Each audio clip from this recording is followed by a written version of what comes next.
The interstellar station was crowded, filled with noise, voices, and the constant hum of engines. Bright neon lights flashed along the high metal walls, announcing departures and arrivals in dozens of alien languages.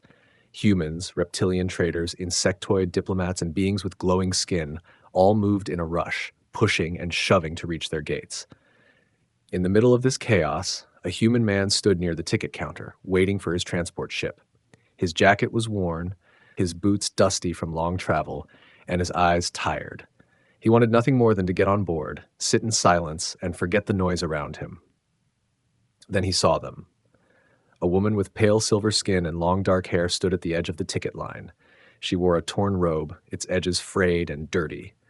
In her arms she carried a small child, no older than 6. The child's face looked fragile, with large luminous eyes that searched the crowd as if afraid. The mother clutched her tighter, whispering in a language most people ignored. Her shoulders shook slightly, but she held herself tall, trying not to appear weak. The human noticed they were not moving forward. They stood frozen, staring at the digital board that displayed the ticket prices. Every few seconds, the mother glanced at her pouch, then back at the board, then down at her child. Her lips pressed together tightly. She had no money. That much was clear. The child tugged at her sleeve, asking something softly. The mother only nodded and tried to smile, though her eyes betrayed despair. She stepped out of the line, moving toward the corner as the flow of passengers pushed around her. That was when her gaze met the human's. For a moment, time slowed. He expected her to look away quickly, as most aliens did when locking eyes with a human stranger. But she didn't. Instead, she walked straight toward him, her steps hesitant yet determined. The child clung to her, hiding her face against her mother's chest. The human shifted, unsure what this was about. He had no patience for trouble. But before he could turn away, the woman stopped right in front of him. Her voice was low, trembling, but the words were clear in his own language. "We don't have money for the tickets, human." She paused, glancing around as if afraid of being overheard.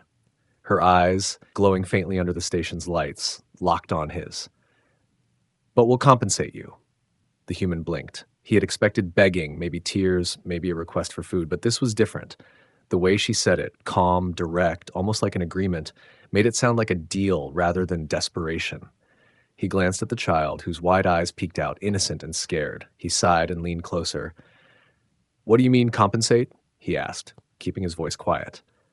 Around them, travelers brushed past, too busy to care. The woman hesitated. She pressed her lips together, then whispered, "Not money, something else.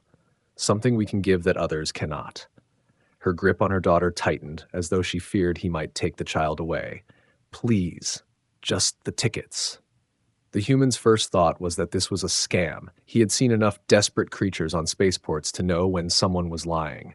But there was something in her eyes, something heavy, honest and pained, that made him hesitate. He frowned, shifting his weight. "You're asking me to buy your tickets." "For what? A promise?" His tone was sharp, but curiosity had already taken root in him.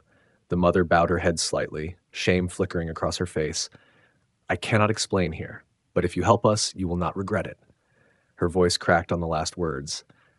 The child whispered something in her ear, and the mother stroked her hair gently, as though to calm her.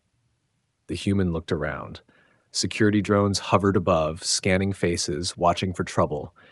He wondered what they would do if they saw a human and an alien woman exchanging such words. Already a few passengers glanced their way, curious about why she had stopped him. He didn't like attention, but he couldn't look away from the child. The girl's thin hands clutched her mother's robe tightly. Her small eyes held a pleading look, innocent yet desperate. She reminded him of faces he had seen before, on battlefields, in burned villages, in places where the helpless looked for someone, anyone, to save them. The mother spoke again, softer now. "If we miss this transport, they will find us. Please. Just the tickets." He froze. The words sank in. They would find us. Who? Slavers? Hunters? Soldiers? He didn't know, but the fear in her tone told him this was no ordinary plea. She wasn't just poor. She was running from something. The human's jaw tightened. He wanted to say no, to walk away, to let someone else deal with this mess. He had lived too long carrying other people's burdens. But the child's eyes followed him, and the mother stood waiting, silent but hopeful. The noise of the station seemed to fade around him. He could only hear his own heartbeat.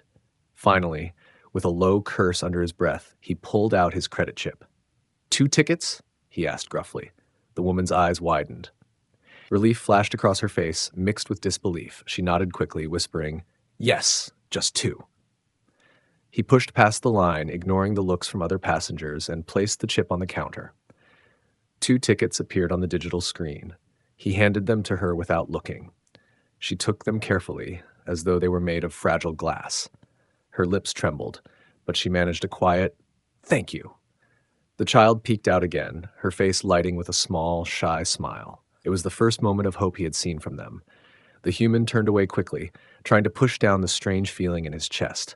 He had only bought 2 tickets. That was all, nothing more. Yet deep inside, he already knew this was not the end. It was the beginning. The ship's interior smelled of metal and recycled air, a sharp contrast to the noisy, bright station. Crowds had thinned, leaving only travelers slumping into their narrow seats. The human sat with arms folded, staring out at the endless stretch of stars through the thick glass window.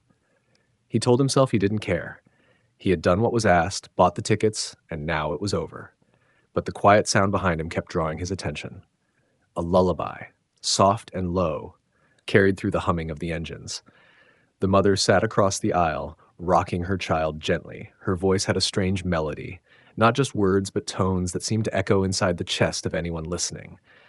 Other passengers had fallen silent, some leaning closer as though spellbound. Even the child, restless and weary at the station, now looked calm, eyes closed in peace. The human frowned, his fingers tightening around his seat's armrest. That voice was not ordinary. It wasn't just a song, it had power. When the mother noticed his gaze, she stopped as though guilty of revealing too much. Her eyes met his, and there was no shame this time, only warning. She leaned closer across the aisle, lowering her voice so no one else could hear. "That is part of the compensation," she whispered. He didn't answer, only stared. His instincts told him to demand more, to press her for details. But the child's small hands slipped into her mother's, and the softness of the moment made his questions falter. He looked away, pretending not to care, though inside curiosity clawed at him. Later, when the ship dimmed its lights for the artificial night cycle, he closed his eyes and tried to rest. But sleep didn't come. He felt watched. Opening one eye, he found the child standing near his seat, clutching a small cloth doll. Her eyes glowed faintly in the dark, reflecting the dim cabin light. She didn't speak, just stared at him with a mixture of fear and trust. After a moment, she climbed back onto her mother's lap, curling into her chest. The mother spoke softly, without looking at him. "I know what you think, that we tricked you, but you will understand, soon." Her hands stroked the child's hair slowly, rhythmically. "We cannot pay you in credits. But our people, we carry something more valuable, something only given in times of desperation." The human shifted, leaning forward. "What exactly are you running from?" His voice was sharp, but low enough to keep others from hearing. She didn't answer at first. Instead, she closed her eyes, as if gathering courage. "There are hunters," she said at last. "They marked us. My daughter and I—" Her voice caught and she swallowed, steadying it. "We cannot return. If we do, she will be taken. Her blood is rare." The words hung heavy in the air. He could hear the engine humming, the muffled snores of sleeping passengers, and the faint sound of the child breathing against her mother's chest. He thought of the eyes that had followed them back at the station. It wasn't just poverty. They were fugitives. "You shouldn't have come to me," he muttered. "I don't want to be part of this." But the mother's gaze hardened, steady as iron. "You already are." The weight of her words sank into him, pressing harder than he wanted to admit. He leaned back into his seat, exhaling slowly, and told himself again that this wasn't his problem. Yet, in the silence of that artificial night, he couldn't escape the truth. Whatever he had stepped into was only beginning. The freighter drifted through space like an old beast, its hull groaning whenever the engines adjusted speed. Passengers moved with caution, carrying ration packs and muttering in low voices. The human walked the narrow corridor, restless, trying to shake off the unease that had settled in since the strange encounter with the mother and child. He told himself he would keep his distance, yet his steps slowed when he saw them sitting in the far corner of the mess hall, away from everyone else. The child sat cross-legged on the bench, holding her doll, her small face pale and tired. The mother fed her from a thin packet of nutrient paste, whispering something soothing. Around them, a few travelers glanced their way with the kind of suspicion reserved for strangers who didn't belong. It was the same look the human knew too well, judging, calculating, deciding if someone was prey. He sat at another table facing them without meaning to. The mother raised her eyes, calm but cautious. He expected her to look away, but instead she gave a small nod, almost like acknowledgement. The human shifted uncomfortably, ripping open his ration pack and forcing himself to eat. Still, his attention kept slipping back to them. The air grew tense when a group of alien traders entered the hall. They were broad, with scaled skin that shimmered under the dim lights, and they spoke in harsh tones. Their eyes landed on the mother instantly. One of them whispered to another, and both smirked. The human noticed the way she stiffened, her hand moving protectively over her daughter's back. The traders strolled closer, pretending to fetch food, but their focus never left her. The human clenched his jaw. He didn't want to get involved, not again. But then he heard it, the child's quiet whimper, muffled against her mother's robe. That sound struck him like a blade. One of the traders stopped at their table, leaning in far too close. "Long way from home," he said in a rough accent, his eyes scanning the child. "Travel is expensive. You sure you can pay your way?" The mother kept her voice steady. "We have tickets. Leave us alone." The trader chuckled darkly. "Tickets don't matter. Some passengers are worth more than credits." His hand twitched as if to touch the child's arm. The human stood before he realized what he was doing. His boots echoed against the metal floor, drawing the attention of every pair of eyes in the room. He walked straight to their table and placed his hand firmly on the bench, leaning slightly forward. His voice was low, edged with warning. "They're with me." The trader turned, eyes narrowing at him. For a moment, silence stretched across the hall, thick as smoke. Then the man laughed, though uneasily. "Didn't know humans started keeping company like this." The human's gaze didn't waver. "Now you know?" The tension broke when the traders finally stepped back, muttering under their breath. They left the hall, though not without throwing a final glance at the mother and child. The human sat down across from them without asking. The mother's lips parted as if to speak, but she stayed silent. The child, still clutching her doll, stared at him with wide eyes that held something between fear and wonder. He pushed his ration pack across the table. "She looks like she needs it more than I do." The mother hesitated, then accepted it with a quiet nod. For the first time, her voice carried no distance, no guarded tone. "You didn't have to do that." He shrugged. "Maybe not, but I did." She studied him for a long moment, then said softly, "You're different from the others." The human leaned back, silent, though inside he felt the stir of something he couldn't name. He had told himself he wouldn't get pulled into their troubles, but deep down he knew it was already too late. The ship jolted as alarms blared through the narrow corridors.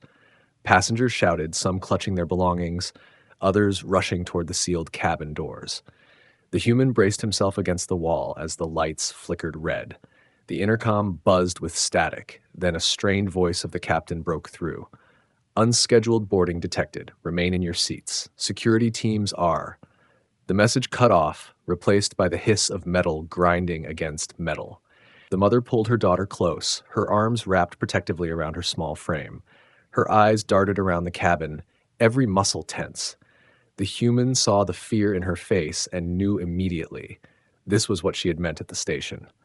Whoever they were running from had found them. The doors at the end of the cabin blew open with a violent crack. Figures in black armor stormed in, helmets glowing faintly, weapons raised. They moved with precision, their voices cold through mechanical filters. "Target located," one said. Their visors locked onto the mother and child, ignoring everyone else. Passengers shrank back, terrified, but no one moved to help. The child whimpered, burying her face in her mother's chest. The woman stood, defiant despite her trembling hands. "Stay behind me," she whispered to her daughter. The human's hand twitched toward the blade strapped under his jacket. He hadn't wanted to use it, not here, not anymore. But the sight of armored hunters advancing toward a mother and her child set fire to something inside him. He stepped forward, blocking their path. "Step aside, human," the lead hunter ordered.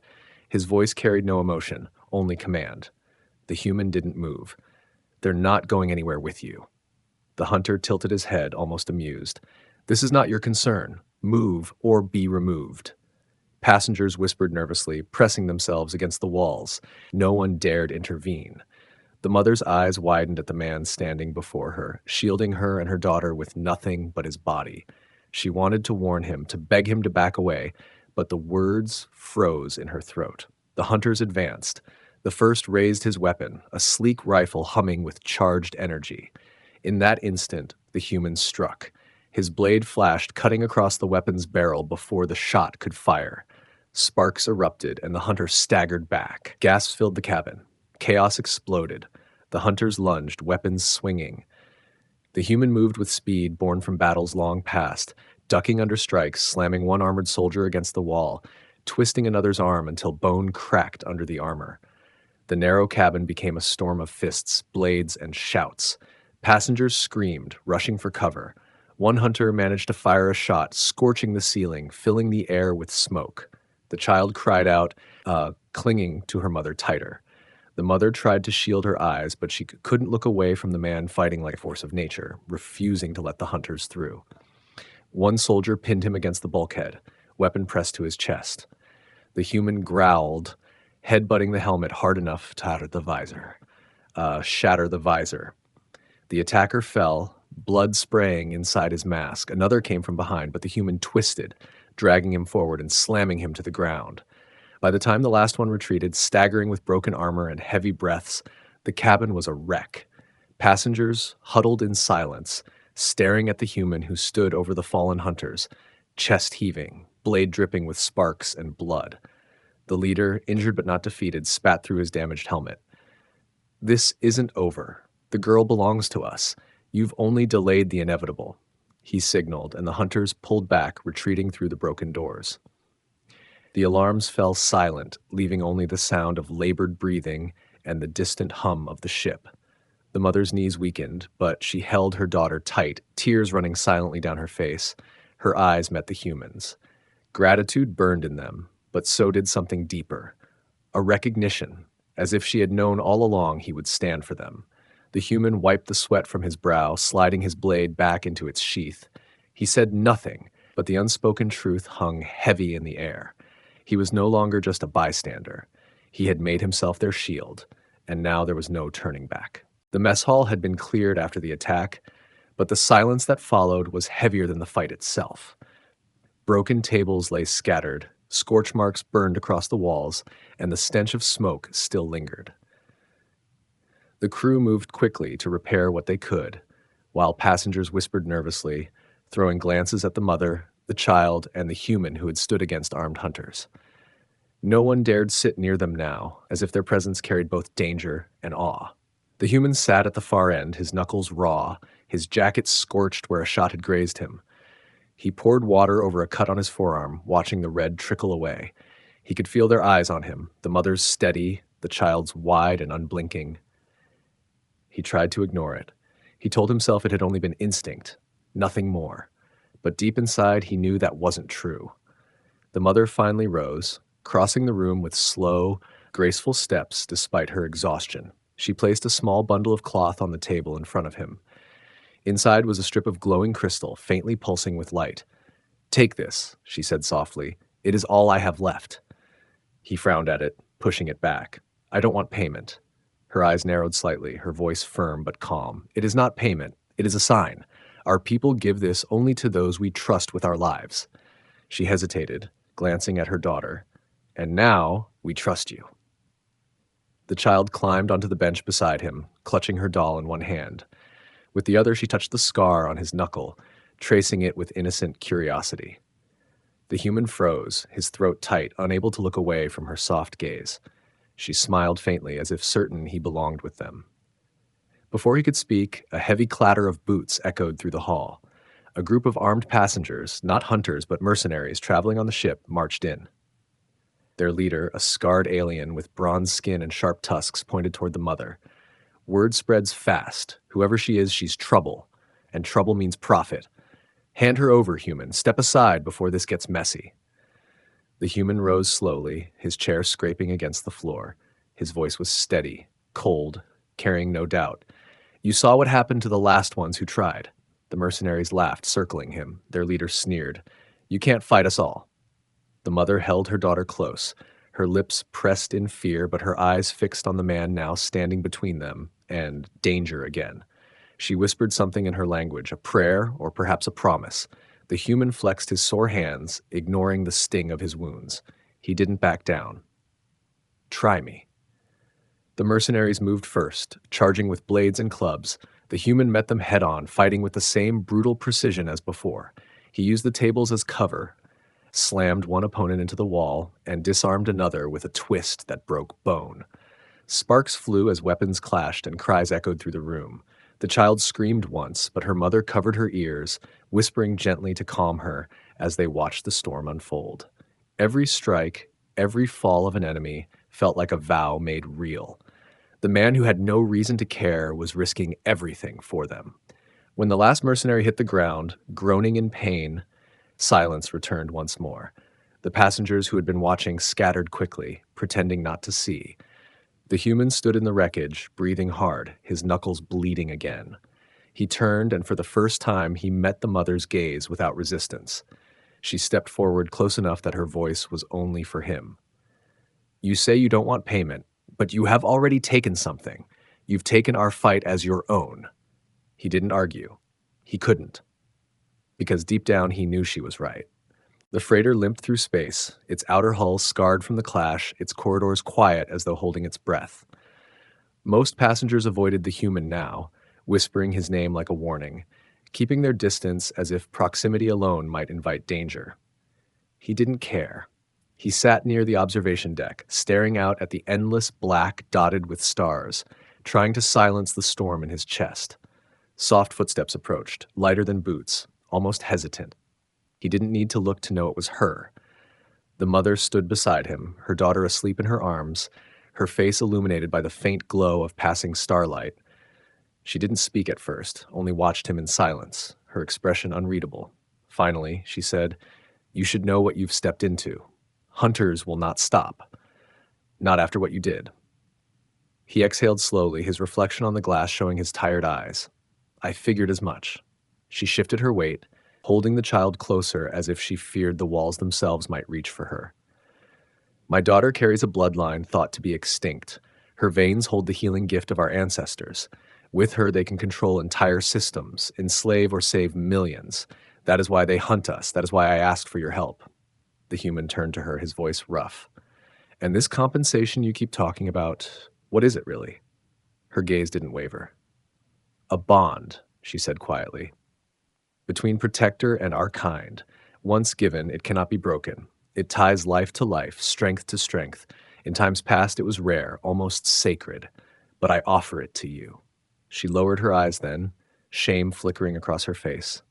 Because I have no choice left. He leaned back, silent. The idea unsettled him, binding himself to a stranger to a cause he never asked for.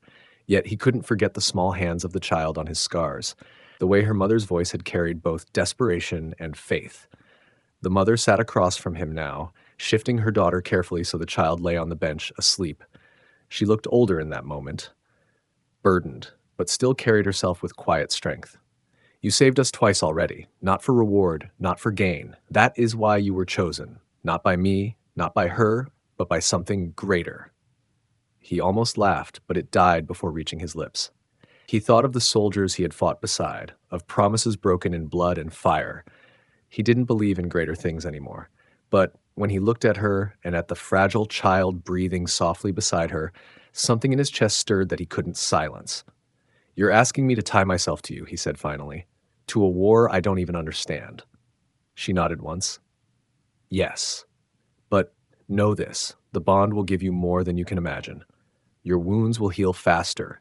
Your strength will grow, but it is not a gift without weight. It means standing with us until the end. The human turned his eyes back to the stars, the silence between them thick with decision. For a long moment he said nothing, only listened to the hum of the ship, the faint breaths of the sleeping child, and the steady, unshaken presence of the woman watching him. At last he muttered, If I walk away now, they'll still come. For you. For her. His hand clenched slowly into a fist. And I can't stomach the thought of letting them take her. The mother's eyes softened, relief flickering there like light breaking through clouds. She reached across the table, her hand brushing against his scarred knuckles. Then it is decided. When the time comes, you will accept the bond, and together we will face them. The human didn't pull away this time. He let her hand rest against his, the strange warmth of it spreading through him. For the first time in years, he wasn't just a lone traveler drifting from place to place. He was bound, not yet by ritual, but by choice. The final hours of the journey were filled with tension. The freighter's lights dimmed for docking procedures, but no one on board relaxed. Passengers whispered about the hunters, about the human who had fought them, about the mother and her child who seemed to draw danger like a beacon. The human stayed close to them now, every sense sharpened, waiting for the next threat to come. As the ship slowed, a shadow loomed outside the viewing windows, a sleek hunter vessel, black and sharp like a predator. Its lights pulsed, matching the freighter's movement, tracking them. A voice crackled over the comm system, cold and commanding. "Surrender the child. Resistance will not be tolerated." The mother's hand gripped her daughter tightly. The girl stirred in her sleep, sensing fear even in dreams. The human stepped forward, his jaw set. "They're not taking her," he said, his voice low but certain. The freighter shuddered as the hunter ship latched on. Metal screeched, corridors vibrated, and panic spread among the passengers. The human moved first, guiding the mother and child toward the lower deck, away from the crowd. He knew they would come straight for them.